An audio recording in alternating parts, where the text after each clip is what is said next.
जहां से प्रारंभ हुई काल गणना, जहां समय ने स्वयं लिया संस्कृति का रूप। पावन नगरी उज्जैन की धरती से ये है भारत विक्रम संवाद। ये केवल एक मंच नहीं, ये है विचारों का महायज्ञ। ये है इतिहास और वर्तमान का सेतु। ये है सम्राट विक्रमादित्य की न्याय, नीति और ज्ञान परंपरा का पुनर्जागरण। यहाँ होगी विचार विमर्श और वैचारिक क्रांति, संस्कृति, साहित्य और सनातन चेतना का संगम। जब भारत अपनी जड़ों से जुड़कर भविष्य की ओर बढ़ता है, तब जन्म लेता है भारत विक्रम संवाद।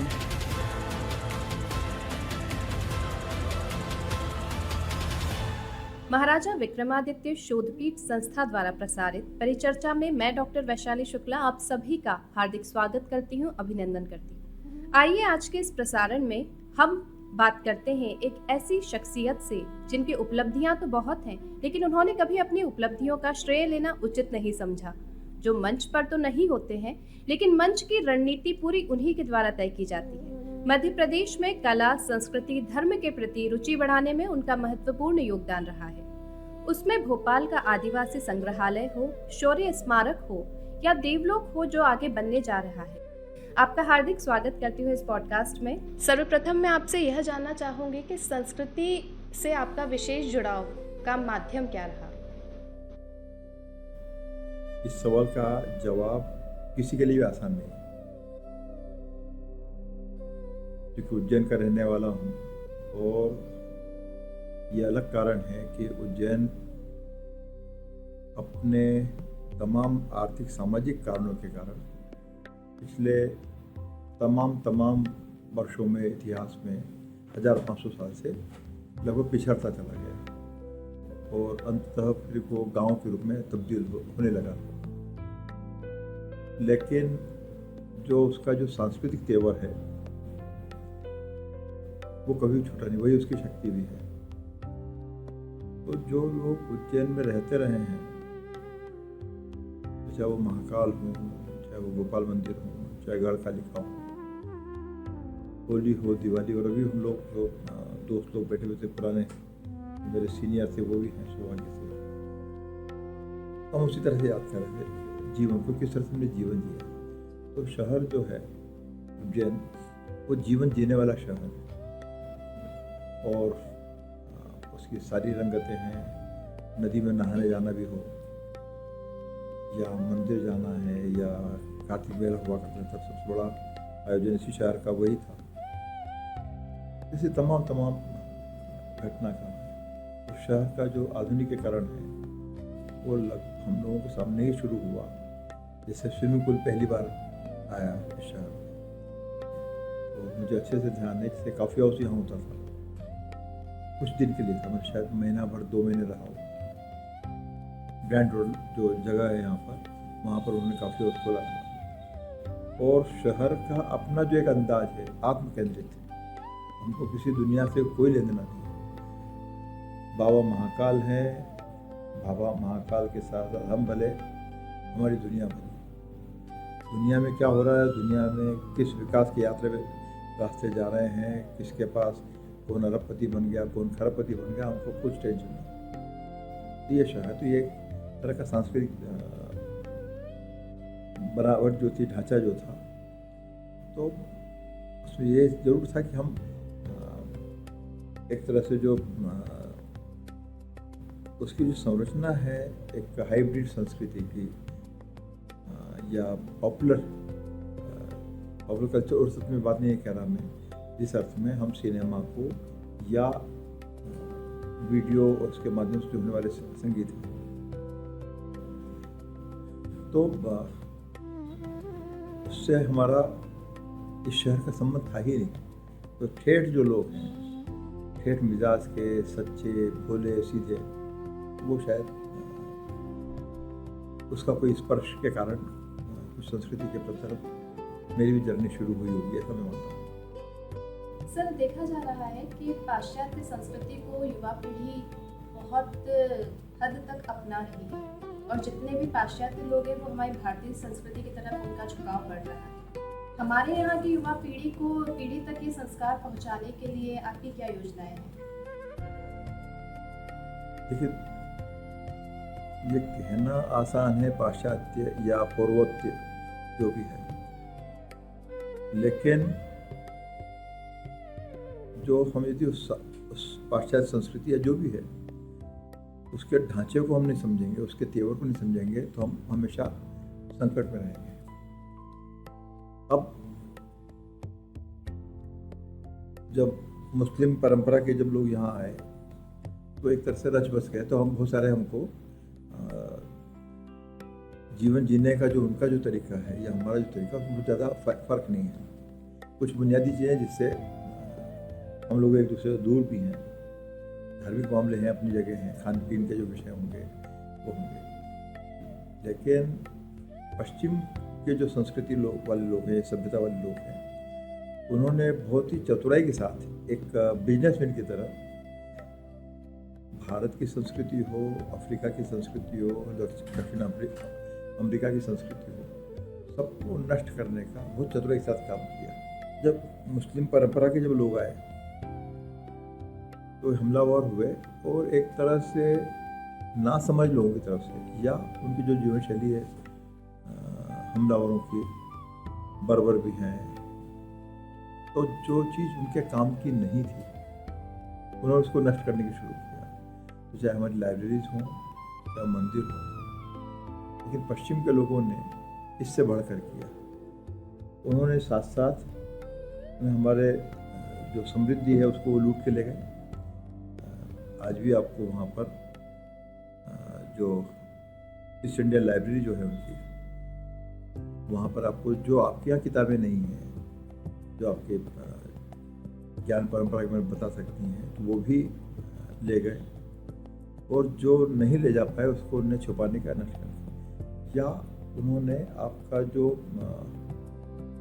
साहित्य है, ज्ञान वैभव है, उसको उन्होंने करप्ट करने की कोशिश भी की।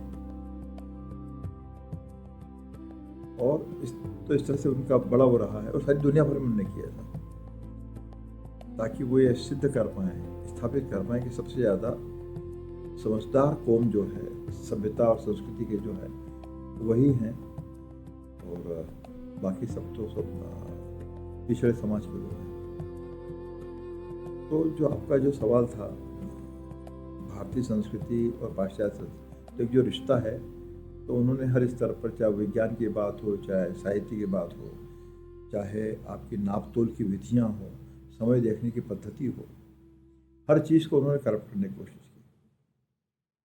क्योंकि ज़्यादा समय नहीं हुआ कि जब हम स्क्रिप्ट के रूप में भी, जैसे खास करके नंबर्स की बात हो, अंकों की बात हो, तो उन्होंने एक लादा की वही सब देवनागरी को अपनाना नहीं है। ऐसी दुनिया भर की जो लिपियाँ हैं, भाषाएं हैं, उसके अपने शब्दावली को जितना रोक सकते थे, और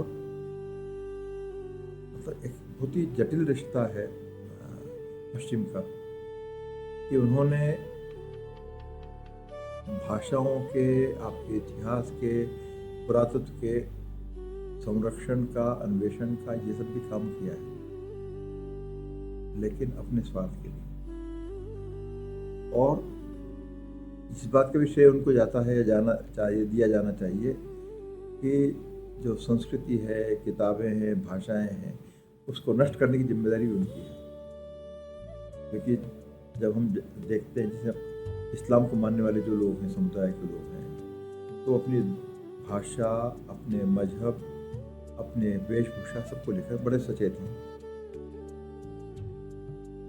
हम पर जिस तरह से ज़्यादा गया, खास करके हिंदुओं की यदि हम बात करें, तो हमने उनकी वेशभूषा भी अपना ली, हमारी वेशभूषा गायब है, हमारी भाषा गायब है, हमको हमारी भाषा बोलने में, हमारी बोली बोलने में कष्ट होता है। और तमाम उसके जो प्लेटफॉर्म हैं, जो भाषा को जिससे आप समृद्ध कर सकते हैं, उनको भी उन्होंने नष्ट करने की कोशिश की। तो शिक्षा के प्रति उन्होंने एक तरह से अंकुश करना शिक्षा के माध्यम से कि आप ज्ञानी वही जिसको अंग्रेजी आती हो, तो ज्ञानी वही जो उन जो पुस्तकें हैं उनको पढ़कर आप ज्ञानी हो सकते हैं। और उसके साथ साथ जब कंटेंट पर कंट्रोल उनका है तो उन्होंने जो पढ़ाया उन्होंने वही माना, जबकि जो तमाम जो खोज अब बता रही हैं बहुत सारे लोग उस दिशा में अध्ययन कर रहे हैं कि तमाम विषयों पर, चाहे वो परमाणु विज्ञान की बात हो, चाहे समय की बात हो, चाहे वो ऋषि सभ्यता की बात हो, तो उन सब के बारे में उन्होंने बहुत ही चतुराई के साथ उस विषय को भ्रष्ट करते हुए बताने की कोशिश की कि हर चीज़ में ज्ञान के मतलब परमहंस के रूप में उन्होंने अपने आप को बताने की कोशिश की। लेकिन यही समय है जो आपने युवा पीढ़ी की बात की, कैसे हम उसको बता सकते हैं, जोड़ सकते हैं। तो सबसे पहला जो कर्तव्य है, जो भी हमारे समाज के गुणीजन हैं, रचनाकार हैं, सर्जन करता है, कि वे हमारा जो विरासत का जो वैभव है उसको अन्वेषण करें और उसको जैसा वो है उसको समाज के सामने लाने की कोशिश करना। और तो फिर समाज अपने विवेक से जो जानकारी उनको मिली, जो ज्ञान उनको मिल रहा है, वो उसके कारण एक तो सच्चाई को समझ पाएंगे और उसको जितना वो आत्मसात कर सकते हैं वो करने की एक पहल हो सकेगी। क्योंकि बगैर समाज को उससे इन्वॉल्व किए भारतीय ज्ञान परंपरा से किसी का भला नहीं होना है। फिर ये हो सके कि आप मान के बैठे रहिए, आप तो करते हैं। और इसको चूँकि अब दुनिया बदल चुकी है तो उसके जो तरीके हैं, टेक्नोलॉजी जो है वो नई टेक्नोलॉजी के साथ ही आपको काम करना होगा। क्योंकि ये भी चुनौती है कि आप नॉलेज का ट्रांसफ़र कैसे करेंगे। तो आपने किताबों के माध्यम से किताबें पढ़ता, खास करके हिंदी क्षेत्र में तो गंभीर किताबें पढ़ने की कोई परंपरा है। इतने सारे जैसे साहित्यिक जो मंच थे, पत्रिकाएं थी, गंभीर पत्रिकाएं थी, सब नष्ट है, सब गायब, कहीं और उसका कोई समर्थक नहीं है। कई अच्छी किताब छपकर आ जाए तो उसको खरीदार नहीं मिलते। तो चुनौती बड़ी है, लेकिन कठिन कुछ भी नहीं। तो बड़ा मज़ेदार है कि मैं दूसरे से सोचने की कोशिश कर रहा हूँ कि ये सारी ज़्यादती जो हिंदी प्रदेशों के साथ ही क्यों है। तो आप मान लीजिए दक्षिण में आप केरल चले जाएँ, बंगाल चले जाएँ, और भी खास करके दक्षिण के जो भारत के जो क्षेत्र हैं, तो वहाँ अपनी भाषा को बोलने वाले, अपनी वेशभूषा का सम्मान करने वाले लोगों की संख्या भरपूर है। और आज भी चाहे वो केंद्र में मंत्री हों, बड़े उद्योगपति हों, लेकिन तो उनको अपने पारंपरिक गणवेश पहनने में, वेशभूषा में कोई गुरेज नहीं होता, आपत्ति नहीं होती। हमें ही है कि एक अजीब से आतंक में रहने वाला हमारा हिंदी समाज, ये ठीक ऐसे ही होता है जैसे हम लोग, मैं अपनी व्यक्तिगत याद करूँ, केरल में त्रिवेंद्रम में फिल्म फेस्टिवल था। हम लोग ज़माने में फिल्म विकास निगम का जनरल मैनेजर था। जब वहाँ गए तो ये मान के चल रहे कि वहाँ तो हिंदी किसी को आती नहीं होगी, तो हम अंग्रेज हो गए बिल्कुल। तो पुलिस से भी हम अंग्रेजी में बात करने की कोशिश कर रहे। तो उसने पहली बार कि आप सब हिंदी में बात करिए, हमको हिंदी आती है। भोजन की पद्धतियाँ जो हैं, तो जैसे वो मोटा चावल खाने की परंपरा जो कुछ है, उन्होंने उसको छोड़ा नहीं। और हमने तत्काल हम अंग्रेज से भी बढ़ के अंग्रेज बहादुर या शाह बहादुर होने की कोशिश हम करते हैं, क्योंकि हमने अपने संस्कृति से, अपनी परंपरा से, अपनी वेशभूषा से, अपने आचार व्यवहार में सब जगह अपने आप को छोड़ने की कोशिश की। हमारे सपने में एक अजीब सा, जैसे लड़कियां हैं तो सोचते हैं सपने का राजकुमार। हमको लगता है जो हिंदी प्रदेश के लोग हैं उनके सपने में ये जो अंग्रेजियत के जो राजकुमार घूमते रहते हैं, कि साहब बहादुर हो जाएँ, राय बहादुर हो जाएँ, और स्वाधीनता संग्राम के दिनों में, संघर्ष के दिनों में बहुत से लोग जो हैं, हिंदी प्रदेश के लोगों की संख्या बड़ी है जिन्होंने राय बहादुर या अंग्रेजों द्वारा जो उनकी सराहना में जो दिए गई उपाधियां हैं उसको शिरोधार्य करके रखा। अब तो खैर वो पीढ़ी लगभग खत्म होने आ गई, पर आज भी उनके जो उत्तराधिकारी हैं, हमारी पीढ़ी के लोग हैं, लेकिन वो भी इस गर्व के साथ बताए कि सब उनके पिताजी को या उनके पेरेंट्स को अंग्रेजों ने ये उपाधि दी और वो बहुत महान आदमी थे। तो ये जो एक तरह का सामाजिक प्रतिष्ठापन भी जो पश्चिम की दृष्टि का हुआ। और खेद की बात है कि भारत इतने साल हो गए आज़ाद हुए, 78 साल हो गए जितने भी हुए, हम उसको अपने हीनता बोध को छुपाने के लिए तैयार नहीं। इस स्तर पर भी सरकार को हमें या समाज को काम करने की जरूरत है। इसको फिर वो देखें कि विक्रमादित्य को लेकर जो हमारे अन्वेषण करता है, कोई मेरी खोज नहीं है, जो माननीय मुख्यमंत्री जी डॉक्टर मोहन यादव, उनकी भी खोज उस अर्थ में नहीं है। विक्रमादित्य को हुए तो आज से कम 21 साल हो गए, लेकिन उस इमेज पर, उस गौरव चरित्र पर इतिहास के माध्यम से, किताबों के माध्यम से, प्रेक्षा के माध्यम से इतना धूल और गर्दा चढ़ा दिया गया, और ऐसे हमारे गौरव चरित्र को कबाड़ में फेंक ही दिया। तब तो ये तो जैसे डॉक्टर भगवती लाल राजपुरोहित हैं उज्जैन में, आर कृष्ण शर्मा हैं, आर.सी. ठाकुर हैं, मोहन यादव फिर हैं ही, और डॉक्टर घनश्याम पांडे जो संयोग से, दुर्भाग्य से भी उनका देहावसान हो गया है। जैसे कई लोग हैं जिन्होंने इसका संकल्प उठाया, बीड़ा उठाया कि हमको विक्रमादित्य के बहाने, राजा भोज के बहाने, गुलाम मीर हैं, कालिदास हैं, खटखर पर हैं, इनके माध्यम से अपनी शक्ति को हम पहचानें, समाज की शक्ति को पहचानें। तो इसके लिए उन्होंने, तो डॉक्टर मोहन यादव ने, क्योंकि वो राजनीतिक चरित्र भी हैं, तो उन्होंने लगातार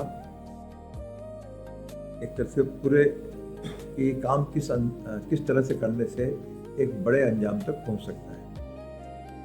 तो उन्होंने ये सिलसिला चालू किया। पहले एक दिन का विक्रमादित्य का नाट्यसमारोह होता था, फिर वो 2 दिन का हुआ, फिर 3 दिन का हुआ, फिर उसने सरकार ने उसको अडॉप्ट कर लिया गतिविधि को। सरकार ने एक तरह का नियमित रूप से महाराजा विक्रमादित्य शोधपीठ की स्थापना की। तो जैसे 4-5 साल मुझे हो गए इस शोधपीठ का रिश्ता रखते हुए, जबकि इसके फाउंडर सचिवों में से जो ये बना है, तो उसमें मेरी भूमिका पहले भी रही है। लेकिन जो 4-5 साल की जो मेरी यात्रा है, तो इसमें हमने जो कोशिश की, क्योंकि संस्कृति से मेरा एक संबंध लगातार रहा है 1979 से, तो इससे वो जो मीडिया के जो टूल्स हैं, हम उसका अपना जो राष्ट्र नायक है उसको लोक प्रचारित करने के लिए, लोगों के मन में उसके प्रति श्रद्धा को जन्म देने के लिए हमने अपने रीप्रोग्रामिंग हमने सारा किया है। तो हर चीज़ से भव्यता होना चाहिए, जिससे आपने 139 डेज की जो बात, 139 दिन, तो मेरी जानकारी में है कि इतना लंबी अवधि के तो कुंभ और महाकुंभ भी नहीं होते हैं, ये 4-5-6 महीने तक आप यही सब कर रहे हैं। लेकिन इसके साथ साथ कि इसमें एक लोक रुचि बनी रहे और उसकी प्रॉपर ब्रांडिंग भी हो, तो इसलिए उसको फिर हमने 139 दिन का है, लेकिन हर रोज़ उसका तेवर बदल रहा है। जो विक्रमोत्सव है वो केवल कविताओं का सब समारोह नहीं है, चित्रकला प्रदर्शनी का समारोह नहीं है, मूर्तिकला का नहीं है, तो किसी एक सिंगल आर्ट फॉर्म का नहीं है, तो बल्कि आर्ट फॉर्म के साथ साथ सारे मल्टीपल आर्ट फॉर्म को देखते हैं, साथ ही साथ ये उद्योग व्यापार का भी है। इस बार से वन को भी हमने जोड़ा है, वन के प्रति संवेदनशीलता जगाने के लिए। और ठीक ऐसे ही जैसे भी इसमें नया जो आयाम जुड़ने वाला है किसान कल्याण स्वाभिमान पर्व के रूप में किसान सम्मेलन किसान महोत्सव। और तीसरी जो हमारी कोशिश है कि हम कितने भी अच्छे कागज़ पर आर्ट पेपर छाप लीजिए, आप स्वर्ण पत्र पर छाप लीजिए, ताम्र पत्र तो बाकी बात हुई, लेकिन आपके पास उसको समाज तक पहुंचाने का, जो आदमी आज सोने के पत्ते पे छापेगा तो जाहिर है वो किसी को देगा नहीं, इतनी महंगा है वो खुद के पास रखना चाहेगा या उसको गौरवता दिखाना चाहेगा, तो उसके साथ कोई प्रचार जुड़ा है ऐसा मुझे लगता ही नहीं, होता भी नहीं। तो हमारे जो आज के तरीके में जो मीडिया के जो तरीके हैं, आधुनिक तरीके जो हैं, साहित्य में जो मीडिया की परंपरा है, इन सबको घालमेल करते हुए जोड़ते हुए ये जो जरूरी जानकारी है वो समाज तक देना है, तो उसके सारे नए पैटर्न हमको अपनाना पड़ेंगे, हम जो कर भी रहे हैं। तो इसीलिए पिछले 2024 में और 2025 जैसा कि माननीय मुख्यमंत्री बता भी रहे थे कि 2 साल की अवधि में विक्रमोत्सव को 3 राष्ट्रीय और अंतर्राष्ट्रीय पुरस्कार मिले, जबकि we're never applied for such thing. तो ठीक है, तो इसका मतलब ये हुआ कि लोग हमको जानने लगे, विक्रमोत्सव को जानने लगे। अभी तक तो ये होता था कि भाई उज्जैन आना है तो बाबा महाकाल की नगरी। अभी जो बड़े पॉपुलर कलाकार हैं, प्रीतम जी का परफॉर्मेंस था, तो उन्होंने कल मंच पर भी कहा, और ऐसे भी जब चर्चा हुई थी कि बाबा महाकाल के दर्शन करने के तो पहले भी आए थे। अब मैं धार्मिक के साथ साथ एक सांस्कृतिक पर्व में जुड़ने जा रहा हूँ, और विक्रमोत्सव का नाम उन्होंने सुना था, तो वो उसको, जबकि विक्रमोत्सव की सक्रियता की जो उम्र है वो 3-4 साल, 3-4 साल में एक जो हिंदी भाषी कलाकार है उसके लिए भी ये एक तरह की उपलब्धि है, इस तरह की गतिविधि उसको देखने के लिए वो उसका साक्षी बन पा रहा है। काम जारी है। एक तो सबसे पहले जो पश्चिम से प्रभावित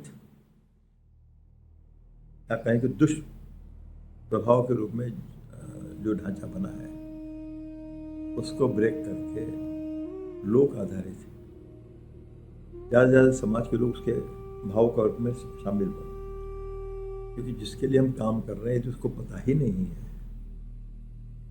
तो अभी तक क्या होता है कि भाई अपने जैसे शास्त्रीय कलाएं हैं उनका कोई कमी नहीं, मतलब हम सब के लिए एक तरह का वो आदर्श भी है और जिस पर ध्यान देना चाहिए, लेकिन और उसको आत्मसात भी करना चाहिए, सीखना भी चाहिए, सब अच्छी बात है। लेकिन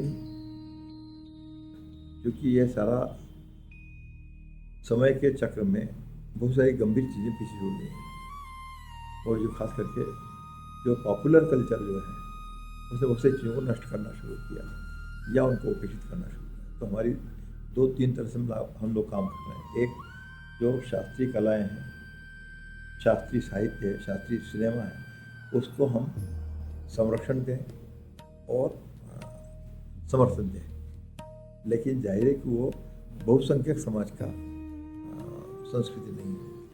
यदि हम गंभीर सिनेमा के बारे में बात करें या गंभीर संगीतकारों के बारे में या थिएटर के बारे में, वो कम लोगों की बात हो जाती है, तत्काल लोग सीमित हो जाते हैं। एटॉमिक रिसर्च के बारे में पढ़ना हो तो उस सब्जेक्ट पर जानने वाले पढ़ने वाले, मान लीजिए उज्जैन की हम बात करें तो कितने लोग हैं, 10 लोग होंगे मैक्सिमम। तो लेकिन उसका मतलब ये नहीं हुआ कि जो ज्ञान है जिसकी आप बात कर रहे हैं वो कमतर है या उसका महत्व नहीं है, उसका महत्व है, उससे सीखने की जरूरत भी है, लेकिन वो पॉपुलर कल्चर का हिस्सा नहीं है। सारे जो बहुसंख्यक समाज है वो उसका भागीदार हो, लाभ उठाए, ये तो होने वाला नहीं। तो इस तरह से कि भाई एक पॉपुलर कल्चर और एक गंभीर साहित्य, इसको मेल करते हुए एक कोई बीच का रास्ता ढूंढने की हम कोशिश कर रहे हैं। और प्रसन्नता है कि एक ठीक ठाक यात्रा हमारी है जिस पर हम गर्व कर सकते, मैं तो कर सकता हूँ कि जिसमें एक कम पैसे में अधिकतर से अधिक बड़े समाज को हम कैसे जोड़ लें, कलाकारों समाज को भी। और इसीलिए जैसे उज्जैन में हम जो अनादि पर्व भी करते हैं विक्रमोत्सव के अंतर्गत, तो कोशिश हमारी कि उज्जैन और उज्जैन के आसपास के जो जिले हैं उसके जो कलाकार हैं उसको हम अधिक से अधिक मौका दें। तो जाहिर है कि ये इस तरह की कोशिश मुझे लगता है देश में हो रही है। राजा विक्रमादित्य के समय से ही ऐसा हमें बताया गया है कि राजा विक्रमादित्य के समय में भी रोजगार के बहुत सारे सुअवसर सभी को मिला करते थे। व्यापारिक दृष्टिकोण से उसी समय से बहुत अच्छे अवसर लोगों को मिले हैं, आम जनता को भी। क्या अभी जो ये विक्रमोत्सव चल रहा है उसमें नारी उत्थान के लिए, नारी सशक्तिकरण के लिए भी या नारियों के रोजगार के लिए भी कोई विशेष योजनाएं आपकी हैं?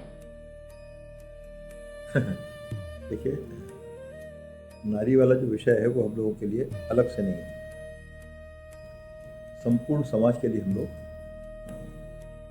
क्योंकि इसको भी देखें, जो पश्चिम का जो ताना बाना है कि उन्होंने लगातार समाज में विभेद करने की हमेशा कोशिश की, स्त्री पुरुष के रूप में या जातियों के मामले में।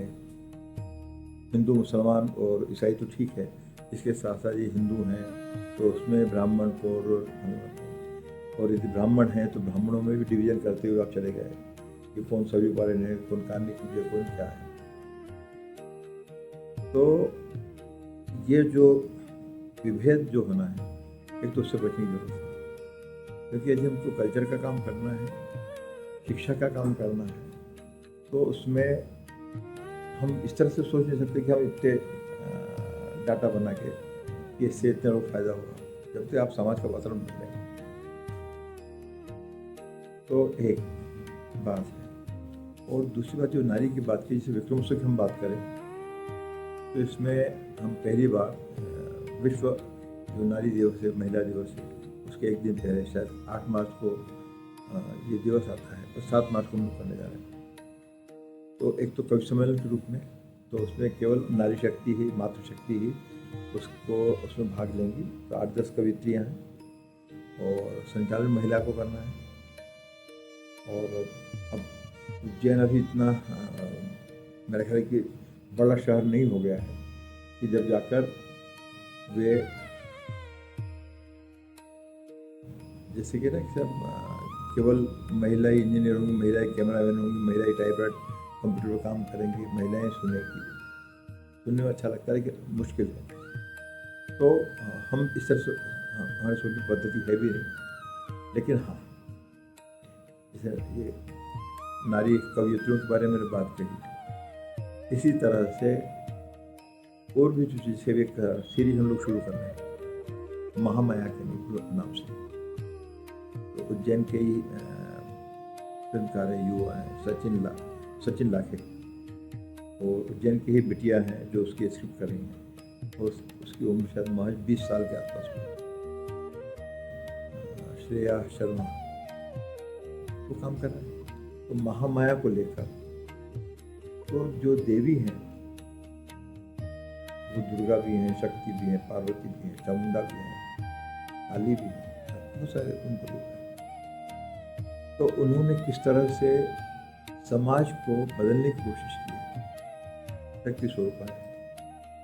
क्योंकि जो अवतार आए हैं, जैसे कि भगवान विष्णु के जो अवतार हैं, दशावतार हम कहते हैं, तो दशावतार हों या उससे ज़्यादा हों, हर अवतार की एक भूमिका है समाज को बदलने की। तो उसी तरह से महिलाओं के उत्थान के लिए भी एक सिलसिला बड़ा है। हमने उसको महामाया के रूप में हम समझने की कोशिश कर रहे हैं। जैसे साधारण सवाल तो यही है कि जैसे शक्ति की बात है, तो माँ शक्ति का जब विसर्जन हुआ, शरीर का जो चली है, सबको कथा मालूम है। और भगवान शिव ने उनके जो मृत शरीर है उसको लेकर पूरी दुनिया भर में चक्कर लगा। बाद में सब बताते हैं कि उनके अलग अलग जो अंग विशेष हैं वो अलग अलग स्थानों पर गिरे हैं। तो एक इस सवाल का जवाब हम खोजने की कोशिश कर रहे हैं कि जो देवी के जो अंग विशेष हैं वो कुछ पर्टिकुलर उसी स्थान पर क्यों गिरे हैं। कहीं पर कोहनी है तो कोहनी वाला स्थान वहाँ वहीं क्यों है, वहीं का गिर सकते हैं, या गर्दन है या हाथी, जो भी कुछ विश्लेषण है।